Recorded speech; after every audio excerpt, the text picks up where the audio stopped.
Hello, my name is Jamie, and today I am doing a book review on Scribes, Scrolls, and Scripture by J. Harold Greenlee. This one is very left-brained and interesting in that it talks about the manuscripts of the Greek and Hebrew scriptures.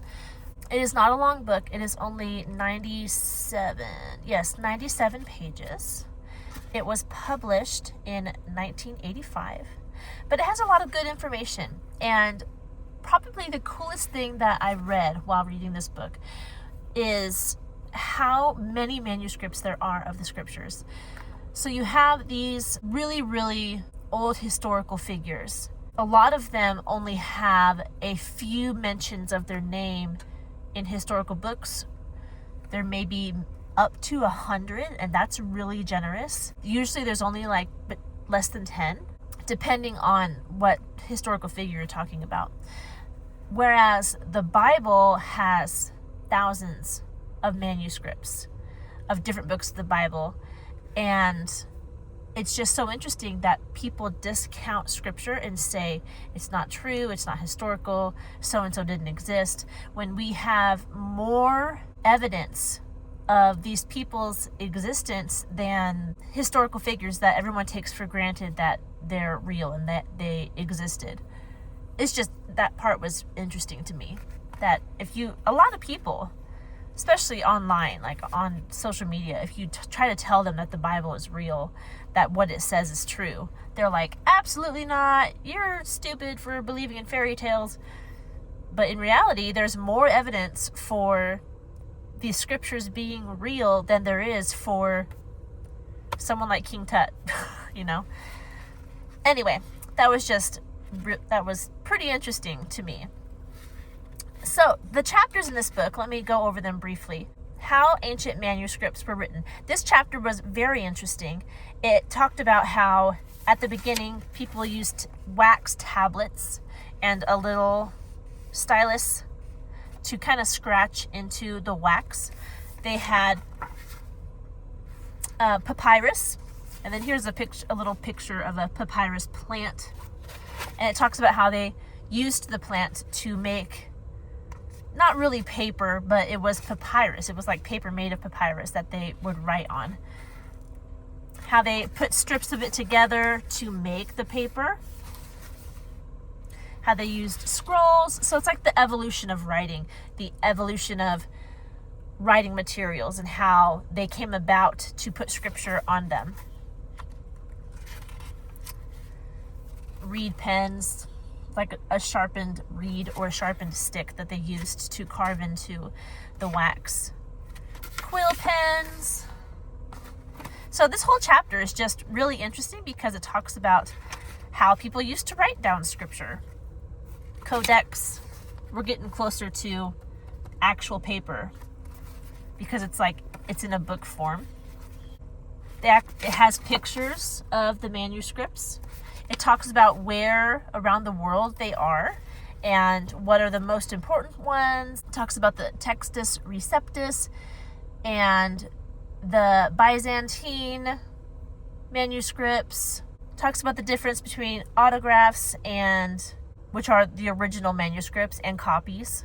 It talks about the difference between the codexes, and this part was hard for me to get into and understand. I tried to pay attention, but it was so technical that I kind of want to read it again because I didn't really understand the ins and outs of how they differentiated between the different codices, I guess you would say in plural.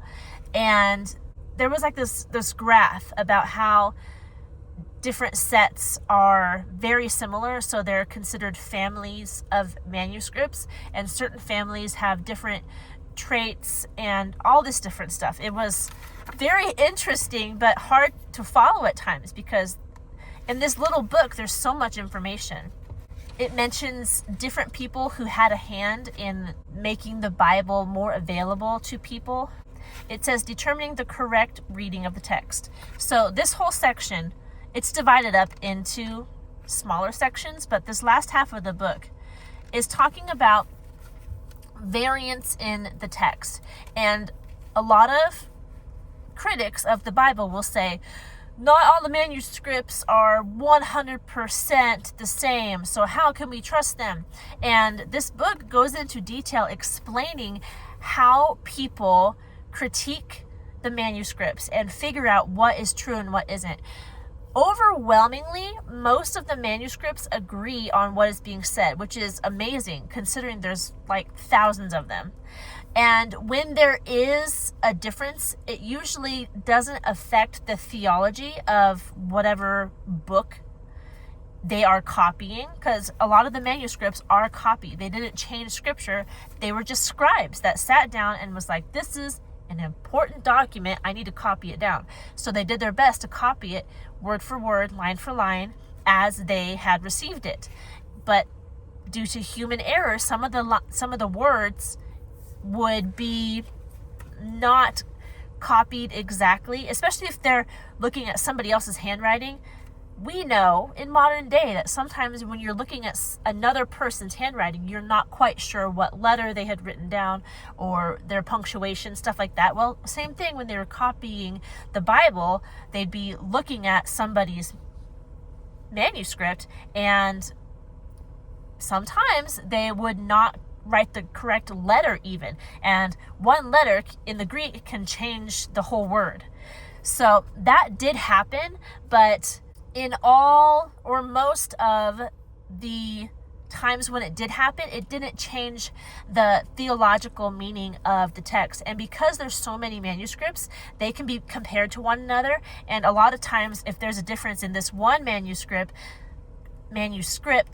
these over here clarify the actual meaning of the text. So that's that critique that people have, that since human beings wrote down the Bible, it's not right. It doesn't really hold water, because there are so many different manuscripts that there's checks and balances to each other.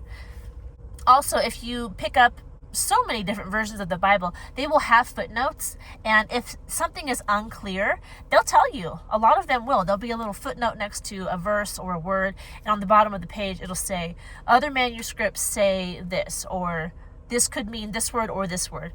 And that just shows you that in that verse, that did happen. Somebody was writing it down and it wasn't clear what that specific word was, but the Bible, the people who translate it into English, let you know. They're pretty honest about what passage or what word is unclear in this instance. And a lot of the time, even when they do that, if you use the different meanings, it doesn't take away from the overall message of the text, which is quite amazing, actually, considering how long ago all this stuff happened. Around 0. The year 0 is when a lot of this happened. The earliest New Testament books, a lot of people believe that the Gospels were written as early as like 30 AD, definitely before 100 AD. So it's very close to when the events actually happened.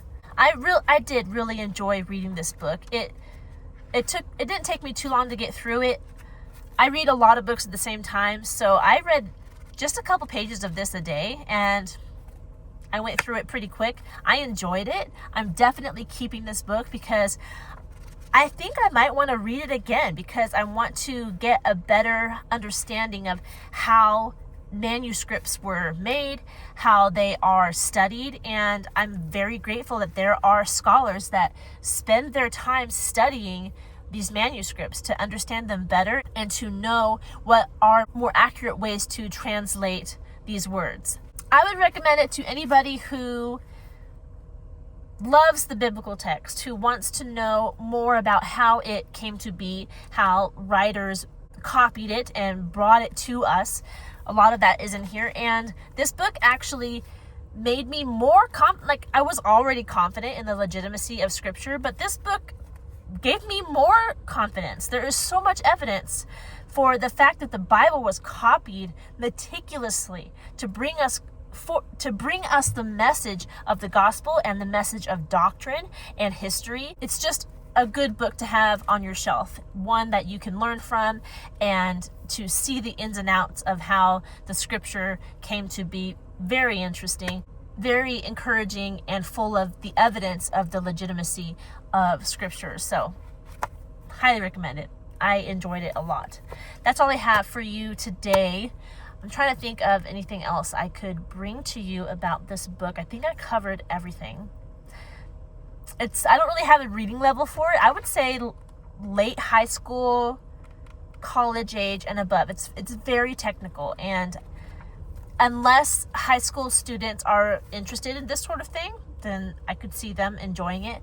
But it's very information full and heavy, and you kind of would need to be interested in the subject to enjoy this book. If you don't care about the history of the text, then it might be difficult for some people to get through. I would encourage you to get through it anyway, because it has some good information and it holds up the legitimacy of Scripture. That's all I have for you. I hope you're doing well. If you have any questions concerning this book, leave them down in the comment section below and I'll do my best to answer them. Don't forget to like this video, subscribe to this channel if you want to see more content like this, and I will talk to you in our next video. Goodbye.